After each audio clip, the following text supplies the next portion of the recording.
Hello everyone, I'm Simon and welcome to another info session. Today we're heading to one of Europe's most captivating destinations, Ireland. Ireland offers an unforgettable mix of history, culture, and natural beauty. Whether you're hoping to explore vibrant cities, drive scenic routes, uncover ancient landmarks, or experience authentic Irish traditions, there's something here for every kind of traveler. To help us discover what makes Ireland feel so special, we're joined by two fantastic guests who know the destination inside and out. If Ireland is on your travel bucket list and you're simply looking for inspiration for your next adventure, you won't want to miss this conversation.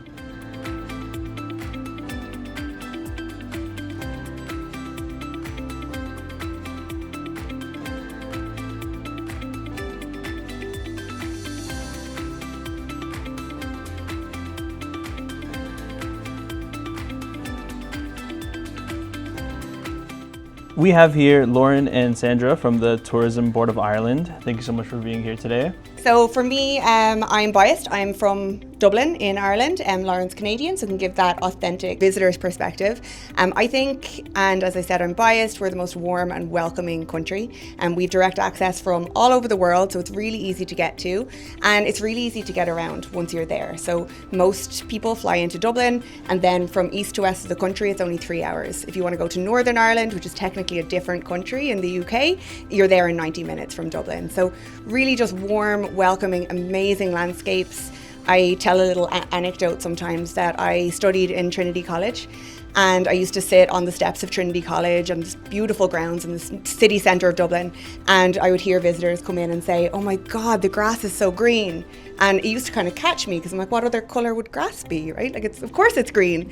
And then I travelled a lot and I realised that it is that lush green landscape that really sets us apart. Yeah, I definitely agree with the points that Sandra made. Also, history is such a big part of Ireland's culture. You know, there's over 5,000 years of history, so people come and learn about the history of Ireland, and it's absolutely incredible. So that's definitely a highlight for those who are interested in history. Yeah, that's great. Awesome.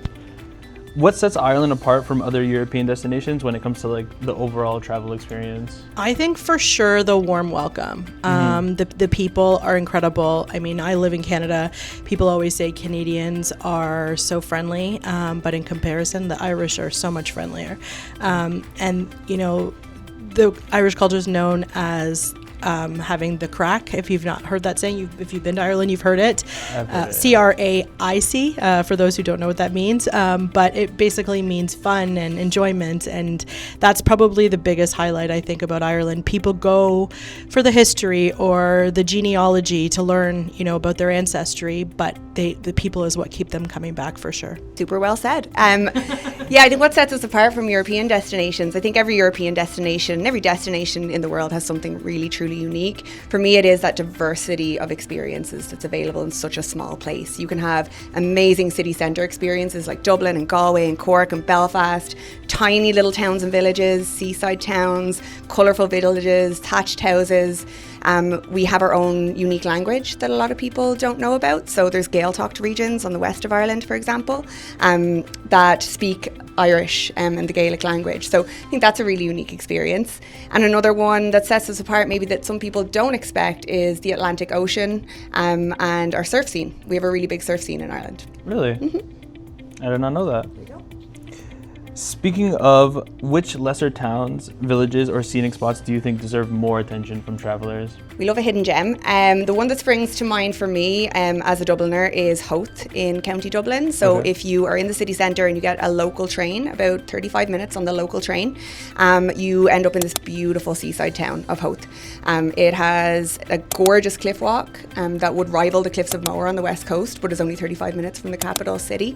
It has incredible restaurants, really fresh seafood straight off the boat. And yeah, that's probably my little unique hidden gem that people skip when they're in Dublin. And there's a resident seal in Howth too, which is very cool. So you can go see him in the harbour. I only saw one, but there's probably a lot more, yeah.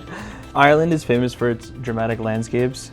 Which other natural wonders do you think every traveler should see at least once? There's quite a few, actually. So I think, one of the most well-known probably is the Cliffs of Moher. on the west coast, of course, and it's beautiful. But also the Giant's Causeway, which is in Northern Ireland, if you've been or you're not familiar. So it's made up of 40,000 basalt columns from volcanic ash, and there's a lot of really interesting folklore attached to that as well. So there's the way the story goes is that Finn McCool actually built the Giant's Causeway to battle against his Scottish giant rivalry Benidorm, and after the fight, the causeway is sort of what was left over after they fought. So it's some really cool folklore about some of those places as well. Brunaboyna, so Newgrange Temple is a prehistoric temple that's older than Stonehenge and the Egyptian pyramids. Yep. And there's a lot of history and folklore attached. They were used as ancient burial chambers, we think.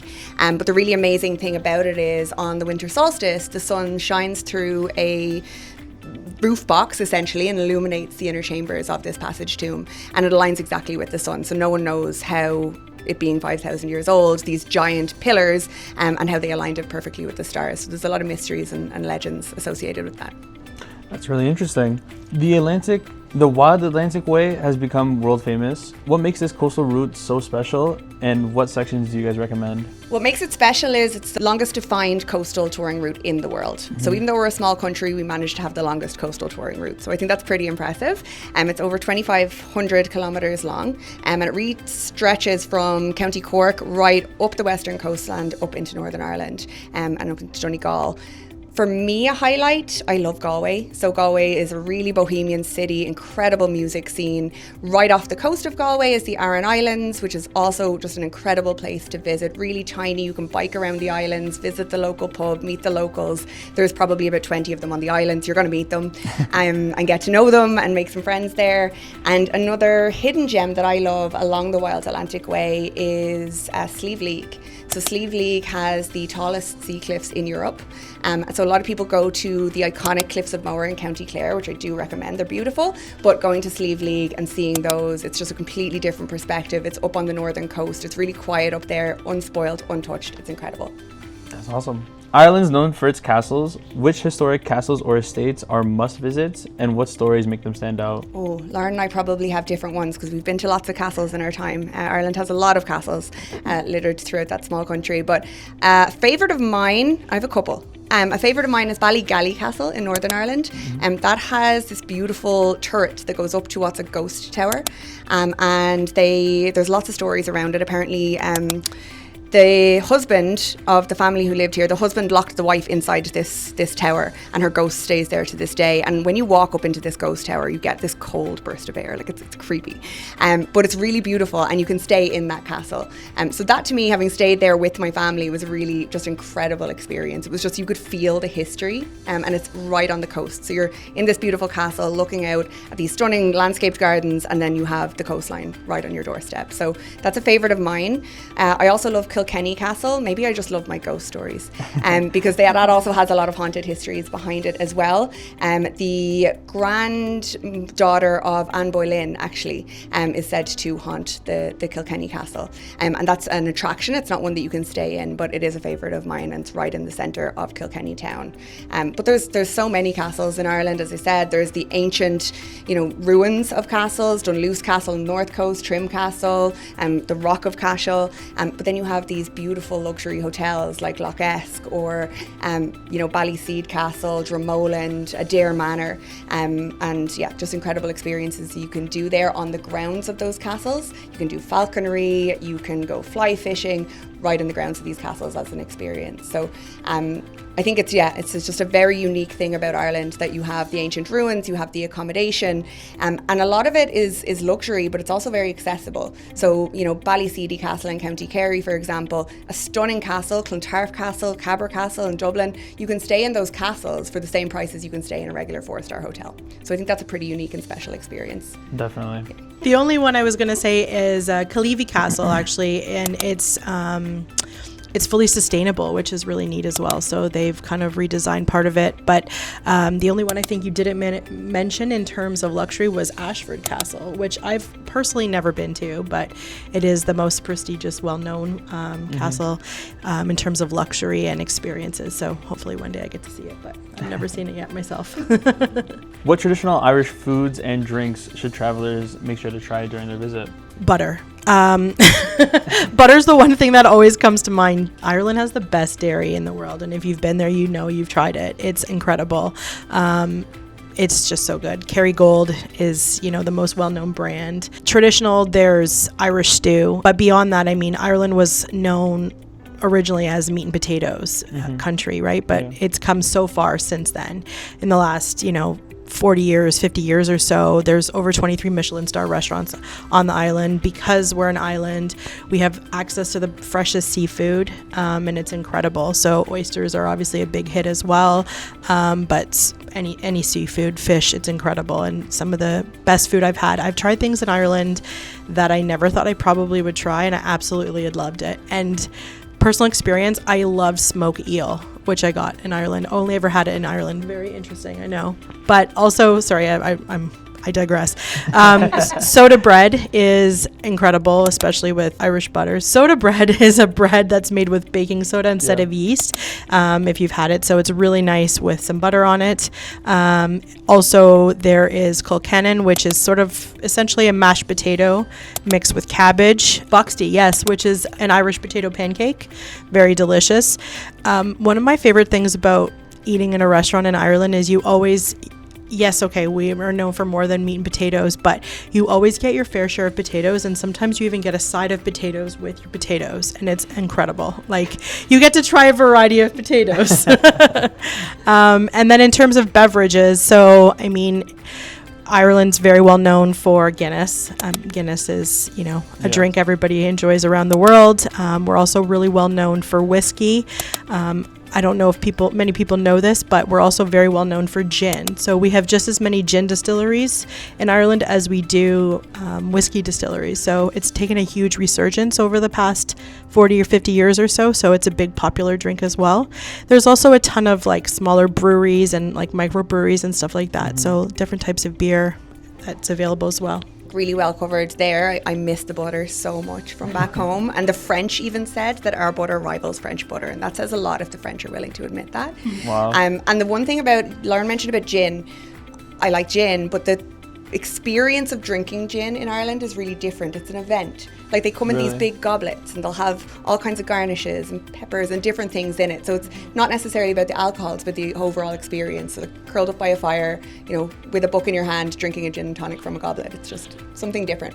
Wow, it's very unique. What's the best way to travel around Ireland for visitors who want to explore beyond just Dublin? I think it depends on the visitor. It's always going to depend on the visitor and how you like to travel. For sure. We do have a really strong rail network in the major cities. So I think traveling on rail is something I personally really enjoy. It's a very European thing. And we don't quite have the European rail network for the smaller towns and villages. But that is a really nice way to travel, because you just get to sit back, soak up what you're seeing out the window. Escorted travel as well. If you're a first-time visitor, escorted group tours are a great way to go, because you're going to see a little bit of everything. You're going to get a taste of things. You're going to enjoy it with your fellow passengers.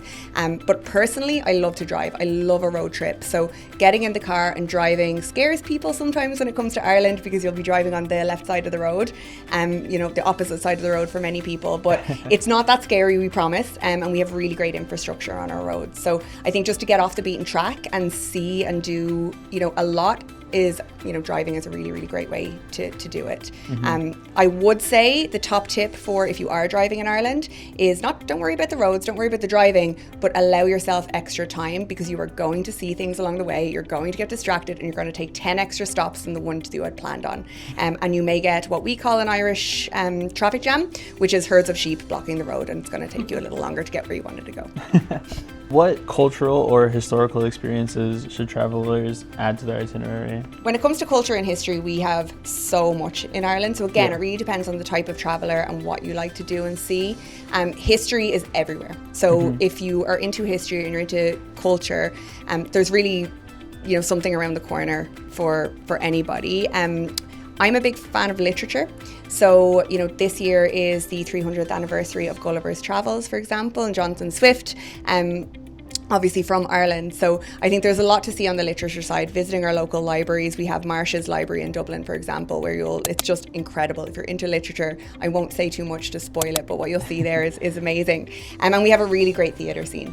So Dublin has a hopping theatre scene, Belfast for live music, Galway Arts Festival, just really top-notch arts and culture, I would say. Sandra talked about music. I think that's one of the biggest things too, like traditional Irish music, as referred to as trad music, is such an experience. You can just walk in to a restaurant or a pub on any given day and there will be locals gathered around, just brought their own instruments, playing music.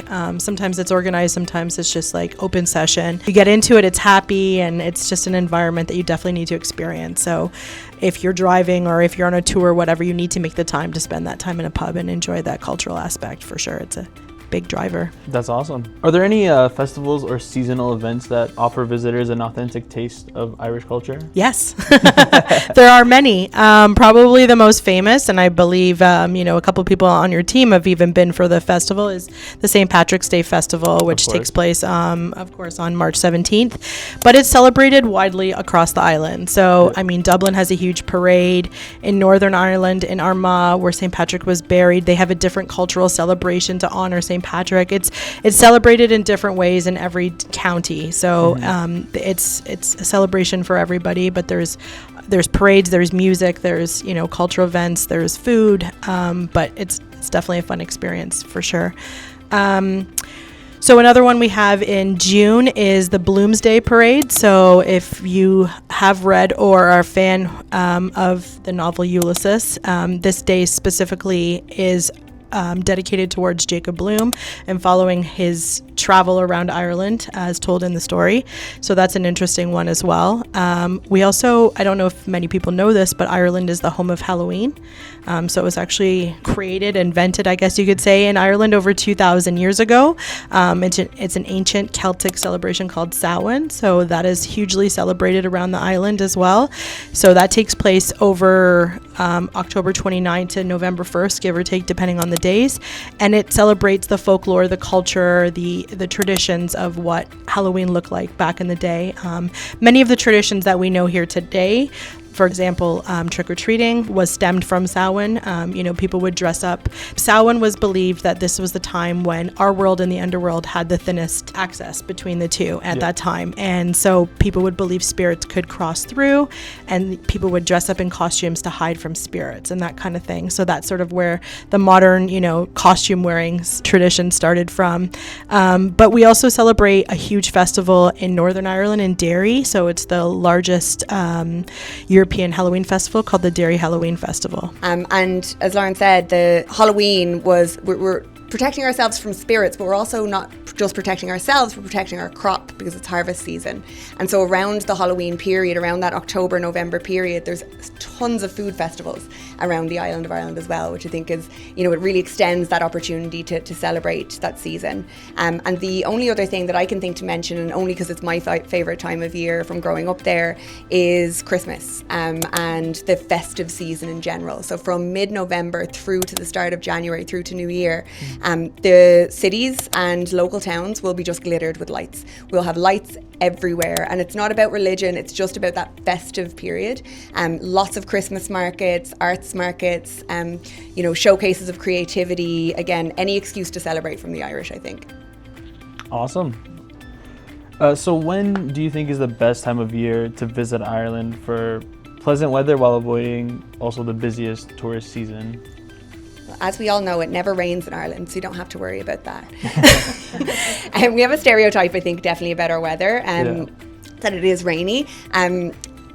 I haven't experienced that. We get what we call 4 seasons in a day. So it doesn't really matter what time of year you go, you're probably going to get a bit of winter, a bit of spring, a bit of summer, and a bit of autumn. So we're not too worried about the weather. It's mild and moderate all year round. With that, my personal favourite time to go and to travel there is between October and the very start of January. You have, there's just something in the air around that time. And again, I love the festive lights and all of that type of experience. But also around April, May, we we get a lot of daylight hours. So if you're into outdoor activities, kayaking, hiking, biking, that type of thing, then April, May would be your perfect time to go, in my opinion. What travel trends are you seeing in Ireland today, and are there any destinations that are gaining popularity among travelers? Great question. Travel trends, we're seeing a few. Ancestry travel is very big for Ireland. We are a small country, but we've made a massive impact around the world. So I think we're seeing a lot of multi-generational travel, families from, the grandparents to the parents to the kids, going back and exploring their roots. I think that's a very big trend that we're seeing. Another one is slow tourism.